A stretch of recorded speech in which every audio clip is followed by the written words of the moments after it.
ណាសូមក្រាបថ្វាយបង្គំចំពោះព្រះរតនត្រ័យមានព្រះពុទ្ធរតនៈព្រះធម្មរតនៈព្រះសង្ឃរតនៈដោយសេចក្តីគិរវៈដ៏ពងពោះសូមក្រាបថ្វាយវន្ទាចំពោះព្រះទេរានុទេរៈគ្រប់ព្រះអង្គជាទីសក្ការៈសូមសួរសុខទុក្ខចំពោះញាតិញោមប្រជាពុទ្ធបរិស័ទទាំងអស់ជាទីរាប់អាននៅក្នុងវីដេអូនេះខ្ញុំកោណអាត្មាភាពនឹងលើកយកនៅសមាវិយមៈដែលជាអង្គធរអត្តង្គិកមៈទាំង8ដែលដុំដេចហៅថាសមាវិយមៈសមាវិយមៈបានស្ដីថាការព្យាយាមត្រូវហើយការព្យាយាមត្រូវនេះគឺសង្គ្រោះនៅក្នុងសមាបទាន4ទី1គឺសង្វរៈបទានមានន័យថាការព្យាយាមត្រូវនៅក្នុងការញ៉ាំងចិត្តជាអកុសលមិនឲ្យកើតមានឡើងទី2គឺបហនបទាន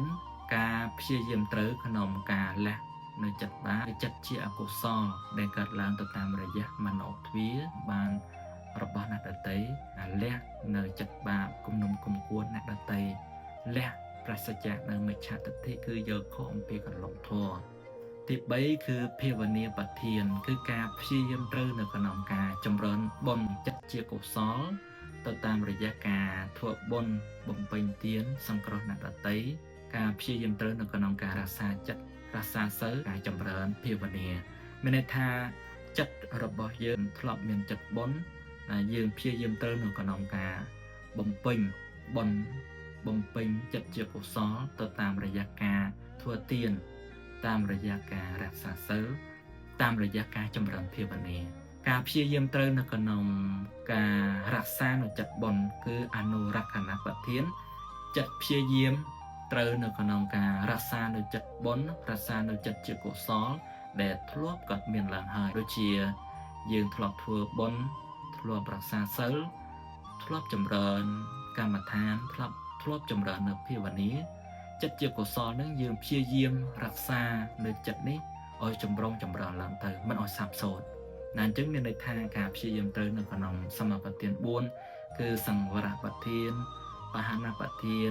ភាវនាបទាននិងអនុរក្ខណបទានម្យ៉ាងវិញទៀតការព្យាយាមនឹងមិនអាចខ្វះនៅក្នុងឆាកជីវិតរបស់យើងបានទេគឺអ្នកសិក្សាទាំងឡាយអ្នកសេដ្ឋកិច្ចទាំងឡាយសិទ្ធិទាំងឡាយសិទ្ធិន័យទាំងឡាយអ្នកជោគជ័យទាំងឡាយសម្រាប់កិច្ចការងារសម្រាប់គោលដៅសម្រាប់គម្រោងការបានគឺព្យាយាមគឺការព្យាយាមវិរិយភាពនឹងគឺដើរតួនាទីសំខាន់មិនអាចខ្វះនៅការព្យាយាមបានអញ្ចឹងហើយញាតិញោមប្រជាពុទ្ធបរិស័ទជួយញ៉ាំងសេចក្តីព្យាយាមឲ្យបានរឿយនៅក្នុងការញ៉ាំងចិត្តបាបមិនឲ្យកើតឡើងនៅក្នុងការ